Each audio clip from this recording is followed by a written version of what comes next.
Go. Almost forgot my coffee. Gotta have my coffee in my hand. Good morning, everybody. We're back. Hey, it's breakfast time. We have a couple of special guests today. First of all, we have Brooke Anderson. New name, though, I think.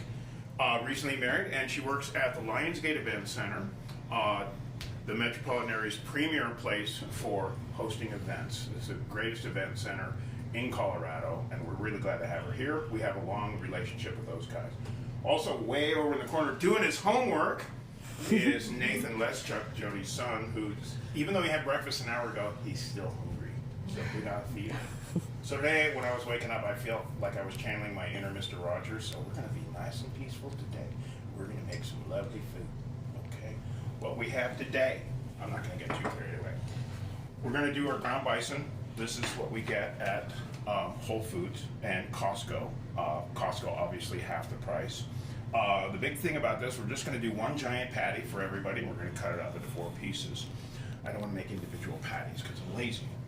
Our seasoning today for that is Tajin. This is a Mexican seasoning. It's real simple. It's salt, chili powder, lime powder, essentially, with a little bit of this and a little bit of that in there. And this is just a really good common chili lime flavor, very popular. We're going to put a little bit on this. We're going to put a little bit on the vegetables. We've got some farro that I just cooked off this morning for our whole grain today. And we're going to make cheesy, quick scrambled eggs because I got a lot of mouths to feed and I'm not going to try to flip a pan full of 8 over easy eggs. Just not going to happen. So with that said, we want to get started. I've got my dedicated raw board. I got my pan on low heat. We're going to turn that up. And all I'm going to do with this is say, let's see, we need about 4 ounces per person. I got 4 people, 16. It's a 20-ounce package. I know it's weird packaging that they come up with 20 ounces, but they do. So that's going to go back in the fridge. And all I want to do here to make it this easy is take it out. And remember, round is boring. You don't have to make everything round. What we're more concerned about is thin. We talked about this before. So quite simply, I'm just going to take a plate and cover a little plastic or like a parchment paper was used on the back. I never know what's in my own drawers.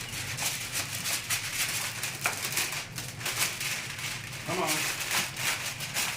As you can see, I'm very hard on boxes.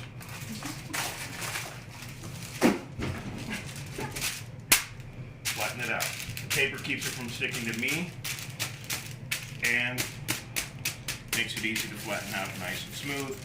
I think that's about 1/10 of a cent of paper, plus it's recyclable. Happy joy.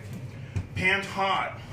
Let's get our Tajin seasoning on there. Remember, this stuff already has chili, peppers, salt, sea salt, and the lime juice. So the only thing I want to add to this is nothing, because I've already got salt and pepper in my mix.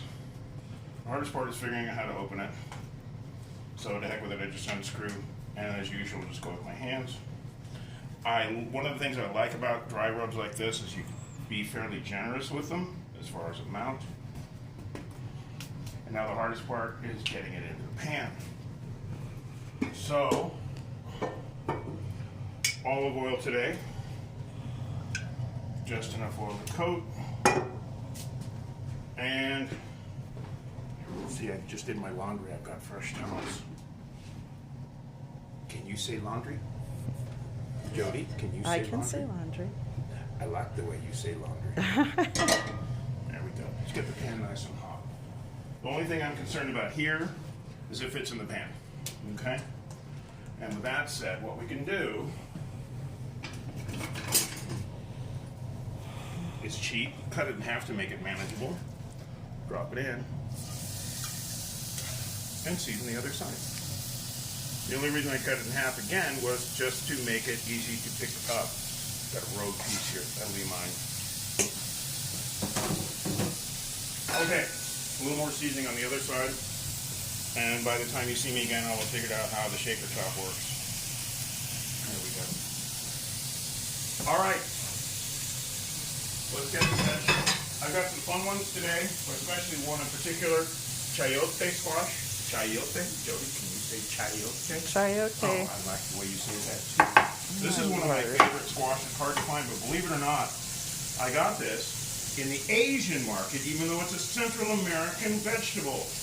I walked into the Asian market yesterday, and the first thing, apparently what was on sale was obviously to Latin Americans, because the big box right inside the front door was tomatoes, onions, jalapenos, and avocados. You say guacamole. Right. So a lot of good Central American flavors exist in the Asian markets, which is really nice for us, one-stop shopping. And also because Asian flavors and Central American flavors work well with each other. So there's been a lot of East-West combination. Southwestern cuisine features a lot of Asian flavors too. So you can really have a lot of fun, and then you can call it fusion food and sound really cool. What we're going to do today is get everything cut thin. So I'm taking my chayote and cutting it thin once and thin twice. We want everything nice and small. And I want it nice and long, as we said before, so you can pick it up with a fork. And if I can get all my vegetables cut about the same size, they will cook in about the same amount of time. I do have some yellow squash too. And do the same thing. Julienne. Now we're using a French term for a southwestern dish, julienne vegetables. This is not really julienne. Julienne would be thinner, but the same idea, long, thin sticks, essentially. Julienne typically would mean more of a matchstick size, so we're being a little bit bigger than that. Let me grab an onion.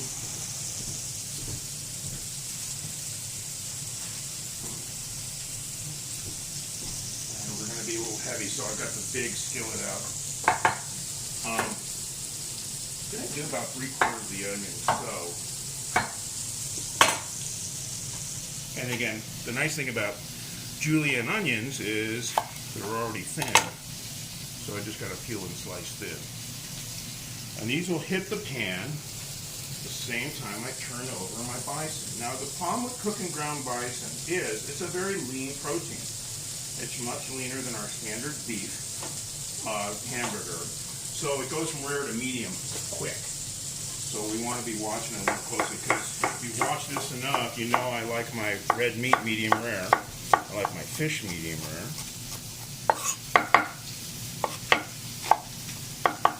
And then don't do this at home.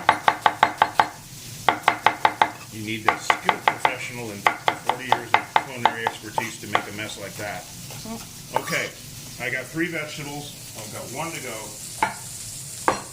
Some bell pepper. Always remember to take the sticker off, put it on somebody you love. There you go. Good. It's like putting a penny in your shoe. It's just good luck.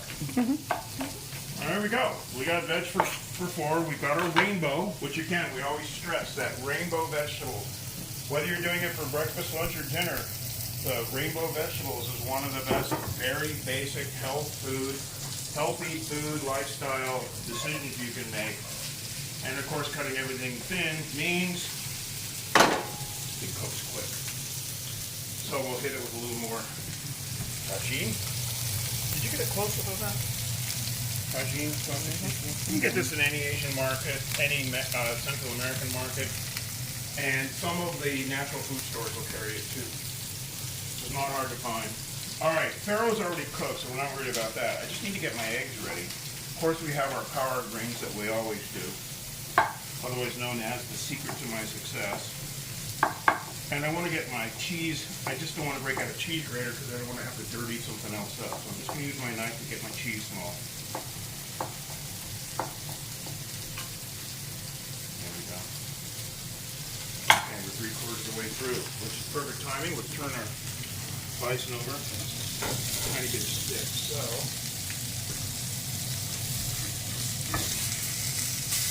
Beautiful. The other nice thing is because I only use the bottom of the plate to pressing out, so I'm just going to put my finished meat and then we can cut those in half. We're doing bowls today, so we're going to stack everything up in the bowl, just as a way of doing presentation. And since I have 2 new guests, I don't know how much food they're actually going to eat. So I'm going to crack 7 eggs instead of 8. Instead of 2 per person. Obviously 2 because between Brooke and Nathan, they don't weigh as much as I do. So let's just get going here.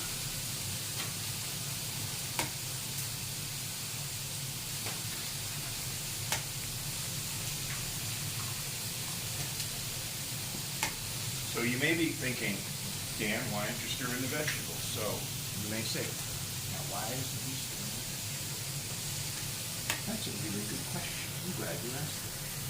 Because I don't want to cool the pan down too much. I want to let that stay nice and hot. And if I just start stirring the vegetables frantically, I will cool the pan down.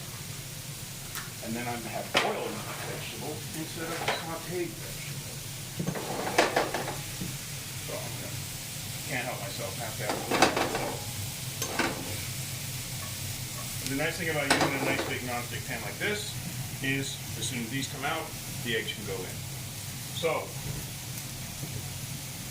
these are still a little soft. We're going to give them another minute. As soon as these come out, the farro and the greens are going to go in. So we'll finish those in there. Vegetables are starting to soften up a little bit. Just coming off of the camera. Yeah, you can see that everything's starting to get a little wilted, a little softened. That's all we do. We don't want to necessarily overcook them. So we have just enough time for a sip.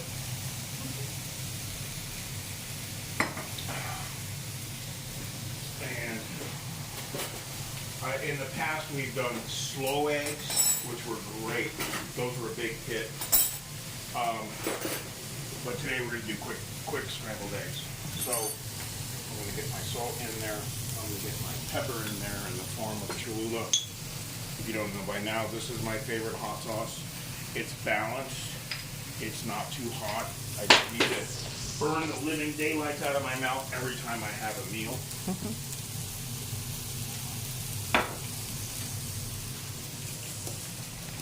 And you don't need to beat these too much. You don't need to beat the living daylights out of them. You just got to get them broken up. In fact, they actually come out fluffier if you don't beat them too much. So just give them a little fork chop, and that's it. Here we go. Okay, it's just about there. You can see the juice is starting to come out. It's just starting to firm up. I want to give those a few more seconds. That's about it. Vegetables are about done. There we go. So these come out. I like my medium rare anyway. I'm going to put in a touch of oil. And I just want to reheat the farro. This just came out of my rice cooker about an hour ago. It is a whole grain. Yes, it has a little bit of gluten in it. It is not a gluten-free grain, but it is a whole grain. It is an ancient grain. It's very easy to find now because it's gaining popularity. It's also a great way to get all the stuff stuck in the bottom of the pan. I think we got a better game plan here. We're just going to go with our greens right on the end of the farro. And I'm going to basically cram as much in there as I can. So there's 2. Oh, looks like they shredded some carrots into my mix. Look at that. What do you know? Maybe I should read the packaging closer. Organic power greens, tender kale, turd, spinach, and fresh carrots. What will they think of next?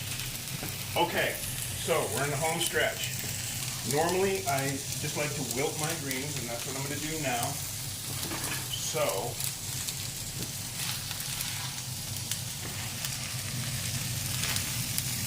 yes, my stove always needs a little cleaning after this meal. I just want to see those greens working. So what I'm going to do is start building. Is that about enough for Nathan? Mm-hmm. Okay. And again, we're just looking to divide everything up equally. We're not trying to make tons and tons of food, but 4 people, it's a lot of food. So that gets back on. That's starting to reheat. Let's get our greens wilted. We are fighting the sides of the pan more than anything else right now. but I want to see those leaves wilt. Got a little bit of stick. There is a little bit of gluten in that farro, so it will want to stick a little bit. We're almost there. This is a little bit more of a fight than you normally like to have with breakfast. There we go. Just about down. They wilt to nothing, so it's always, you know, the dilemma is, okay, I'm not going to have much when I'm done, so I don't need a pan that big. Well, yeah, you do, because you start with so much to cook them down. Okay, that's looking good. All right, let's do this. Let's cut these in half. Smells amazing. Oh, beautiful, moist and juicy. Just about medium rare. We'll give a smaller portion to Nathan. Trust me, I don't. No comments from over there. He may eat it. He may eat it. You're probably right. Yeah, well. He had a big breakfast every time I see him, and he's then. another inch taller. Yep. And it's not like it's all. Okay, so that's good. We're going to turn that down. Do the divvy up.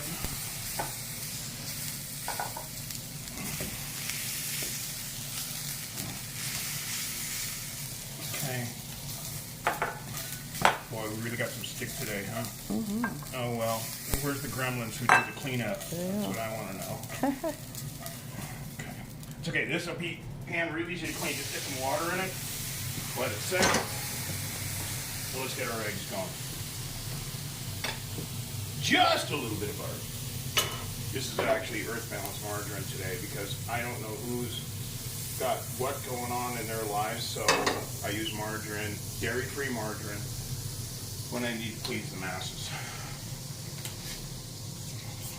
And if you watch this, you know I usually use goat butter. All right, fast as we can go.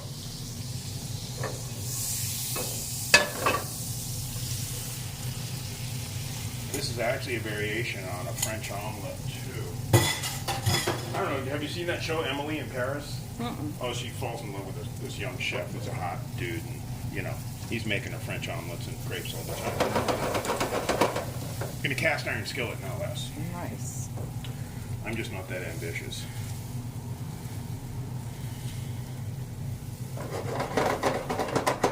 Oh, you can see over here, guys, look, it's all loosened up. So that pan's going to be easy to clean now.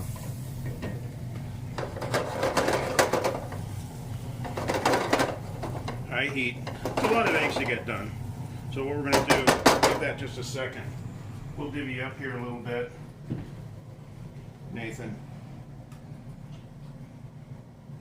Brooke, Jody, and your humble host and narrator.